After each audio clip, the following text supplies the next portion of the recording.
আজি বৰপেটা জিলাৰ চেঙা সমষ্টিৰ গোমা ফুলবাৰী আৰু চেঙা ব্লক কংগ্ৰেছ কমিটিৰ উদ্যোগত বুথ পৰ্যায়ৰ এজেণ্টসকলৰ এদিনীয়া প্ৰশিক্ষণ কৰ্মশালা সভা অনুষ্ঠিত হয়।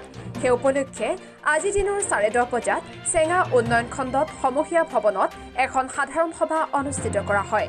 সভাখনত সভাপতিত্ব কৰে গোমা ফুলবাৰী ব্লক কংগ্ৰেছৰ সভাপতি হানিফ আলীয়ে। উক্ত সভাত বৰক্ষেত্ৰী সমষ্টিৰ বিধায়ক দিগন্ত বৰ্মনে কোৱা মতে আগন্তুক দিনত কংগ্ৰেছৰ ভাল দিন আহি আছে। উক্ত সভাত উপস্থিত থাকে বৰপেটা লোকসভা তত্ত্বাৱধায়ক বালিকা তেজী, বৰপেটা প্ৰদেশ কংগ্ৰেছৰ সাধাৰণ সম্পাদক নাছিৰ খান, বৰপেটা জিলাৰ কংগ্ৰেছ কমিটিৰ উপসভাপতি আব্দুল মালেক, চেঙা সমষ্টিৰ সাধাৰণ সম্পাদক আতিকুৰ ৰহমান আৰু লগতে উপস্থিত থাকে চেঙা সমষ্টিৰ বিভিন্ন বিভাগৰ কংগ্ৰেছৰ দলীয় নেতৃবৃন্দ। এতিয়া কথাটো হ'ল কংগ্ৰেছৰ ভাল দিন আহিবনে? লক্ষণীয় হ'ব নিৰ্বাচনৰ পিছত ৰাইজে কাক আদৰি লয়।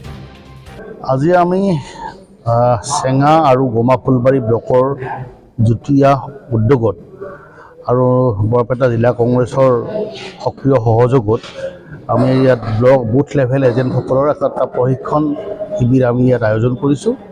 আৰু ইয়াৰ উদ্দেশ্য হৈছে যে আমাৰ ভোটাৰসকলক আমি কিদৰে নতুন ভোটৰ এনৰোলমেণ্ট, বয়সীয়াল মানুহ কেনেকৈ আছে, কিমান মানুহে ঘৰত ভোট দিব পাৰিব, এই সকলোবিলাক দিশ চোৱাৰ কাৰণে আমি আৰু ভোটাৰ তালিকা যিখন খচৰা হ'ল সেইখন শুদ্ধভাৱে হৈছেনে নাই এই গোটেইবিলাক চোৱাৰ কাৰণে আমি ব্লক লেভেল এজেণ্টসকলক আমি আজি নিৰ্দেশ দিছোঁ আৰু আমি তেওঁলোকক এই বিষয়ে কিছু আমি প্ৰশিক্ষণ দিয়াৰ ব্যৱস্থা কৰিছোঁ। অনাগত দিনত যে চৰে কংগ্ৰেছে এই বিষয়ত নহয়, আমাৰ চৰে কংগ্ৰেছ বুলি নহয়, আপুনি চাওক যে কংগ্ৰেছ দলে ইতিমধ্যে বাগানে কংগ্ৰেছ, চৰে কংগ্ৰেছ, গাঁৱে কংগ্ৰেছ বিভিন্ন আঁচনি গ্ৰহণ কৰিছে।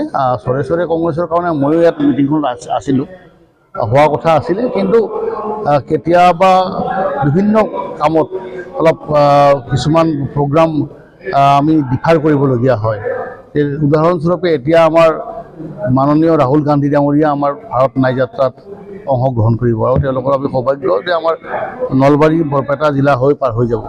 গতিকে এই সময়খিনিত আমাৰ ঊৰ্ধ্বতম কৰ্তৃপক্ষ আমাৰ কংগ্ৰেছৰ হাইকমাণ্ড ব্যস্ত আছে এই প্ৰগ্ৰামটো ছাকচেছ কৰিবৰ কাৰণে। আগন্তুক দিনত কংগ্ৰেছৰ ভাল দিন আহিছে নিশ্চিতভাৱে মই এইটো কথা নকওঁ যে এটা সময়ত বেয়া দিন আছিল। আমাৰ 1978ত এটা সময়ত কংগ্ৰেছ ধূলিচ্ছাস হৈ যোৱা বুলি কৈছিলে আৰু পিছত 1980 চনত পুনৰ ইন্দিৰা গান্ধী 3/4 মেজৰিটি লৈ পেলাই কংগ্ৰেছ চৰকাৰ গঠন কৰিছিলে।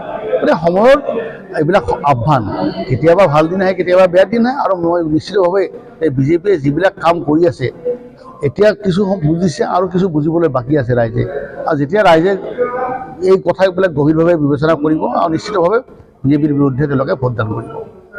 প্ৰথমে মই সাংবাদিক বন্ধুসকলক ধন্যবাদ জনাইছোঁ। যিয়ে নহওক আজি আমাৰ 8 জানুৱাৰী তাৰিখে আমাৰ এখন BILA প্ৰশিক্ষণ শিবিৰ আমাৰ দুয়োখন চেঙা আৰু গোমা ফুলবাৰী ব্লকৰ তৰফৰ পৰা সভাৰ আয়োজন কৰিছিলোঁ আৰু সভাত উপস্থিত থকা আমাৰ প্ৰশিক্ষণৰ মুখ্য